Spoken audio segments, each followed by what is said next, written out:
नमस्कार दोस्त, आज हम एक लव स्टोरी लेकर आए हैं जो एक प्यार अंधा होता है। हितेश नाम का एक लड़का बहुत बड़े तथा अमीर घर से रिश्ता रखता था। मेरा कहने का मतलब है कि वह लड़का मतलबी रितेश के पिताजी एक बहुत बड़ी नौकरी तथा उसका एक बहुत बड़ा साम्राज्य हुआ करता था, जिस कारण से हितेश अपने बाप के पैसों पर बहुत ज़्यादा घमंड किया करता था। वह बहुत सारे दोस्तों और बहुत सारे गर्लफ्रेंडों को एक साथ रखा करता था। पैसों के इतनी ज़्यादा अमीरी होने के कारण लोगों को कुछ भी नहीं समझा करता था।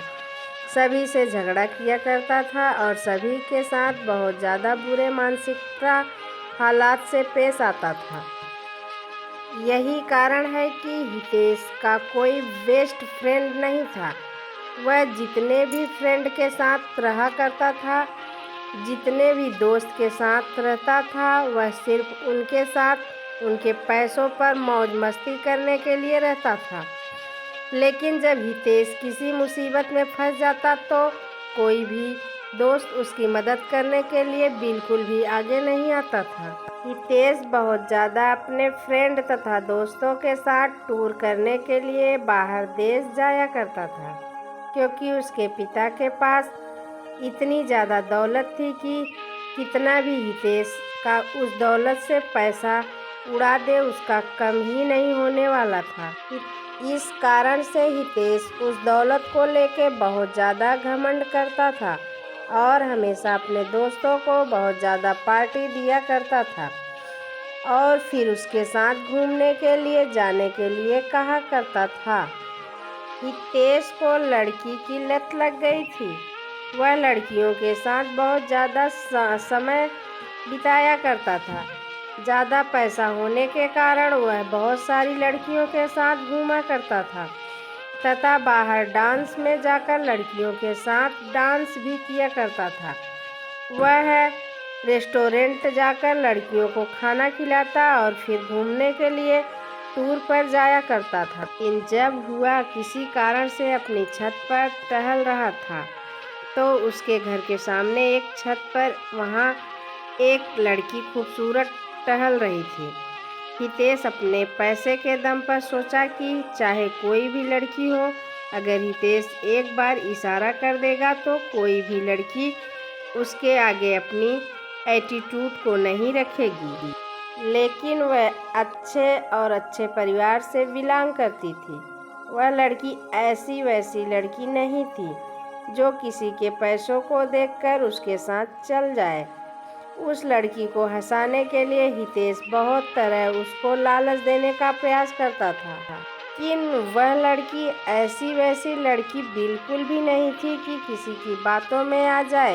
हितेश चाहे जितने लोगों को, जितनी लड़कियों को उसके पास भेजता था बोलने के लिए, लेकिन वह लड़की बिल्कुल भी बात मानने के लिए तैयार नहीं थी।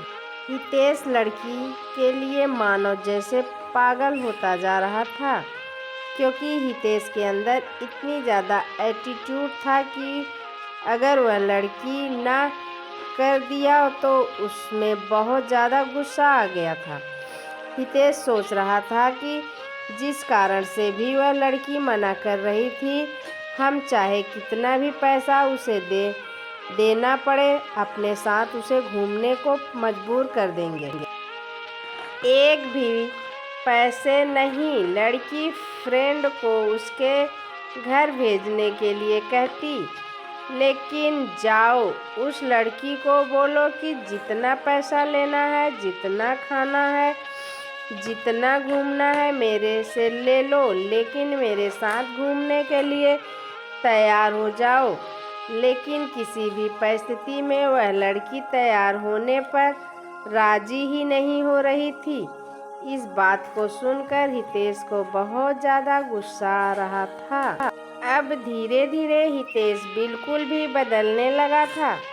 हितेश काम उस पर लड़की के अलावा कोई भी लड़की नहीं दिखाई देती। जितनी भी लड़की के साथ हितेश घूमा करता था, अब वह उन लड़कियों से बिल्कुल भी दूर हो चुका था। अब वह ज़्यादातर वक्त अपना घर में ही गुजारा करता था। जब वह लड़की अपनी छत पर आया करती तो हितेश अपनी चाहत से उस लड़की को निहारने का प्रयास करता था, उसे मनाने का प्रयास भी करता था, लेकिन शायद उस लड़की को हितेश के बारे में पूरी जानकारी होगी। इसी कारण से वह लड़की हितेश के पास ना जाने के लिए बहुत सारे बहाने बनाया करती थी। उस लड़की के पिताजी एक सरकारी विभाग में कार्य कर रहे थे, जिनका ट्रांसफ़र होने के बाद वह हितेश के घर के पास वाले अपार्टमेंट में रहने के लिए आए थे। वह लड़की दूर से आने के कारण उसका कोई दोस्त नहीं था। लड़की कहीं घूमने के लिए नहीं जाया करती थी। घूमने के लिए उसका कोई सहेली नहीं थी। नया होने के कारण वह अकेले घूम नहीं पा रही थी। ऐसे तो वहाँ से ज़्यादातर लड़कियाँ अच्छे स्वभाव की नहीं थी, जिस कारण से वह लड़की को कोई भी सहेली पसंद नहीं आ रही थी। हितेश उस लड़की को हमेशा ही याद किया करता था, लेकिन ऐसा कुछ भी नहीं हुआ। कुछ दिन बीत जाने के बाद वह लड़की अपने अपॉइंटमेंट को छोड़कर जाने वाली थी, क्योंकि उसके पिताजी एक सरकारी ऑफिसर थे और उनका ट्रांसफ़र 3 महीने में दूसरी जगह हो जाया करता था। जैसे ही उस शहर में उसे केदारी का 3 महीने गुजर गया, उसी ट्रांसफ़र अब किसी दूसरे जगह हो गया था। ऐसे में हितेश बहुत ज़्यादा दुखी रहने लगा था, क्योंकि वह जिसे प्यार करता था कभी भी उसे वह बात नहीं कर सका।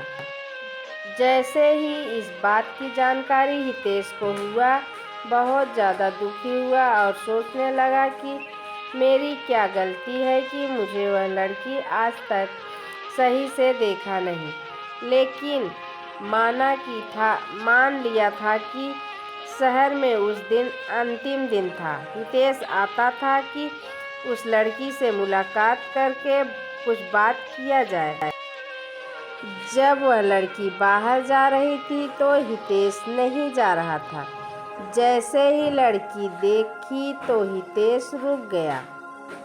लड़की हितेश के पास जा पहुंची और हितेश से कह रही थी कि मुझे आपसे कुछ बातें करना है। वह लड़की हितेश को कहती है कि आपके अंदर पैसों की बहुत ज़्यादा घमंड है और आपने बहुत सारी लड़कियों की ज़िंदगी को बर्बाद किया है, जिस कारण से भगवान तुम्हें यह सज़ा दिया है कि कोई भी अच्छी लड़की तुम्हें मिलना तो दूर की बात है, तुम्हें देखेगी भी नहीं। ऐसा कहकर माना कि आगे बढ़ जाती है। हितेश मन ही मन अपने आप को कोसता रहता है। हितेश सोचता है कि जो मेरे पास इतने पैसे हैं और कोई अच्छी लड़की ही नहीं मिलेगी, मेरे पास इतने पैसे की क्या कर सकते हैं। यह बात बिल्कुल सच है दोस्त। पैसा चाहे कितना भी हो जाए, मनुष्य को कभी भी अपने पैसों पर बिल्कुल भी घमंड नहीं करना चाहिए। पैसा चाहे जितना भी हो जाए, वह आपके कैरेक्टर को नहीं सुधार सकता। यदि आपके पास बहुत ज़्यादा पैसे हैं तो उसे संभाल कर रखिए, वह अच्छी चीज़ों में उपयोग करें। थैंक यू दोस्त। अगर ये मेरी वीडियो थोड़ी सी भी अच्छी लगी हो तो प्लीज़ लाइक, सब्सक्राइब, शेयर ज़रूर कीजिएगा।